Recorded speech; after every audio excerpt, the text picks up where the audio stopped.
Dans cette séquence, nous allons parler du caractère statistique et plus particulièrement du caractère qualitatif. Je vous signale au passage qu'en statistique, le caractère et la variable désignent la même chose. Comme vous le savez, une population statistique peut être étudiée en fonction d'un caractère qualitatif ou d'un caractère quantitatif.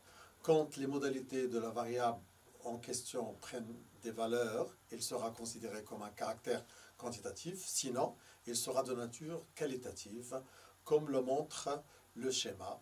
Alors vous avez une variable statistique, quand les modalités ne sont pas mesurables, donc c'est une variable qualitative, quand les modalités sont des valeurs, donc ça sera une variable quantitative. Alors la variable qualitative peut être une variable ordinale, comme il peut être une variable nominale. Maintenant, nous allons citer un certain nombre de variables statistiques ordinales.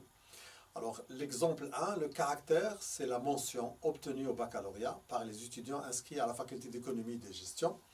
Les modalités de ce caractère, c'est passable, assez bien, bien, très bien, excellent.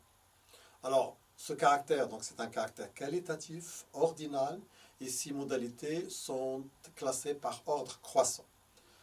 Un deuxième exemple pour illustrer donc ce caractère ordinal, l'appréciation d'un service offert par la municipalité en faveur des jeunes d'un quartier.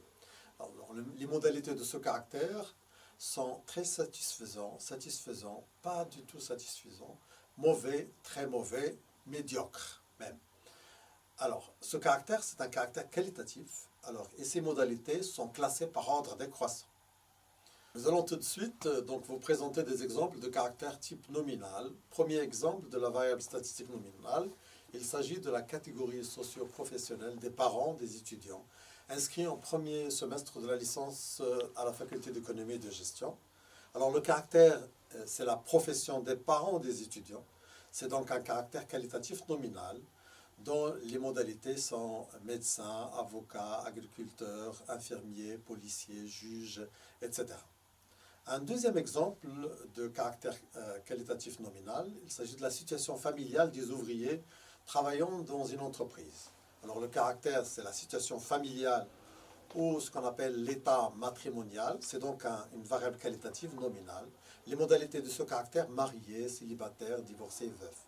Une fois nous avons donc bien assimilé la notion du caractère qualitatif ordinal et nominal, nous passons maintenant à quelques représentations graphiques de ce type de caractère et nous allons procéder sur la base d'exemples concrets.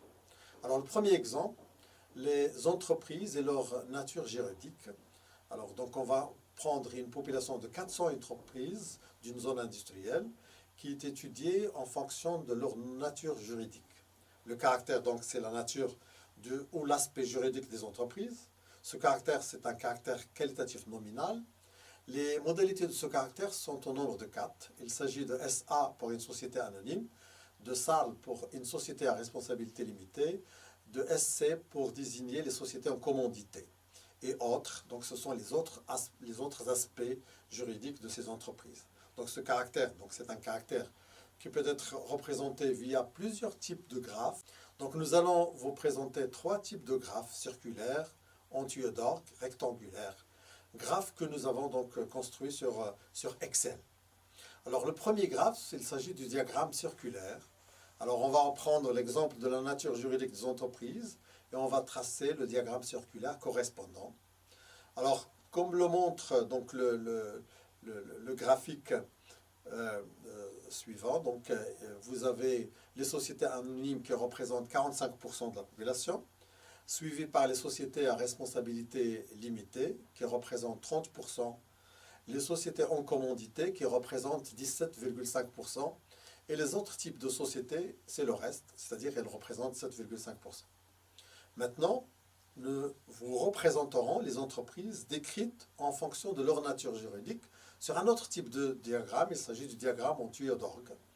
Ainsi, sur ce graphe, en abscisse, on va mettre les modalités, c'est-à-dire les différents aspects juridiques d'entreprise, et en ordonnée, on va mettre les effectifs de celle-ci. On constate que la modalité qui est la plus prépondérante, c'est la société anonyme, qui est représentée par le rectangle le plus haut, suivi par la modalité SARL, SC et autres. Alors, un troisième graphe, donc on va vous le présenter. Donc, c'est le diagramme rectangulaire. Alors, donc, soit un exemple d'étudiant décrit selon la mention obtenue au baccalauréat. Ainsi, la population est de 400 étudiants de la faculté d'économie et de gestion, observés sur la base de la mention obtenue au baccalauréat, comme le montre le tableau suivant. Alors, ce graphe rectangulaire représentant ce caractère, donc, sur lequel on va donc exposer de manière verticale, on peut même l'exposer de manière horizontale. Alors, nous constatons que la modalité la plus importante est la modalité assez bien, qui occupe la plus grande surface du rectangle, soit 40% du surface, suivi par la mention passable avec 30%, puis la modalité très bien avec 12,5%, et la modalité bien avec 10%. Et en dernier lieu, vous avez la modalité excellent avec 7,5%.